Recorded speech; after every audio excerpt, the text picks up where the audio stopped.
In this video, I'm going to show you how to fix message status fail on Instagram.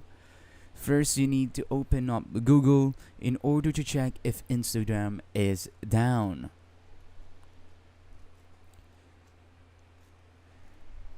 If you see a huge spike, then it means that Instagram is down at that point.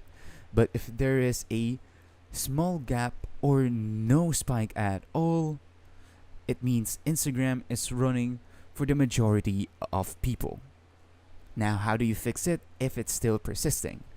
Go to Settings and App Info and clear your data and cache.